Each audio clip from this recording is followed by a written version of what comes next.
I am immunosuppressed because I have multiple sclerosis.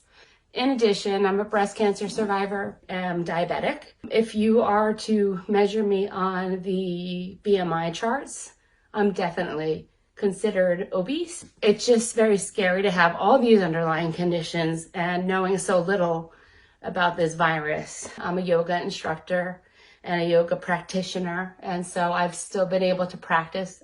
This is my yoga space actually, where I'm getting ready to teach in a little bit. When my husband goes out to get stuff that we need, of course he's very careful. We're isolating in isolation.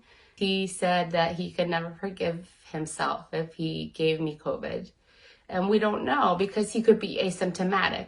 If I were to get it, my body doesn't have the same fight mechanism as your average healthy person.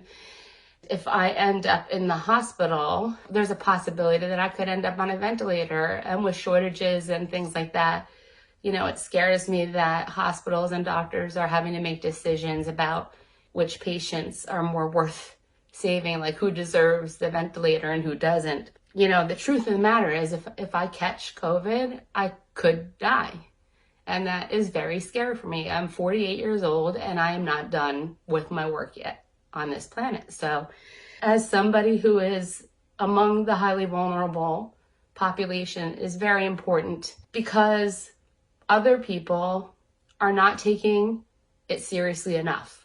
We've seen when beaches open or when anything opens, I've seen the news, people flock and they, social distancing goes out the window.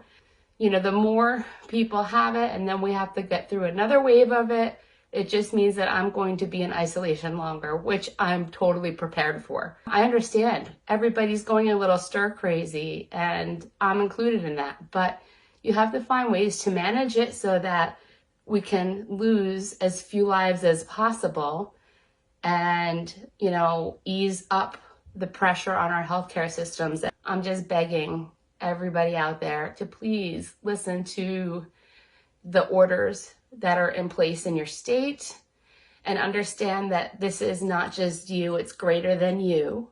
And so you do what you have to do in order to serve the greater good. The bigger picture is that you have fighting power that other people don't, and you should be looking out for even your own family members. You might not even know that they're extra vulnerable. I want to live through this virus and I want to see it end.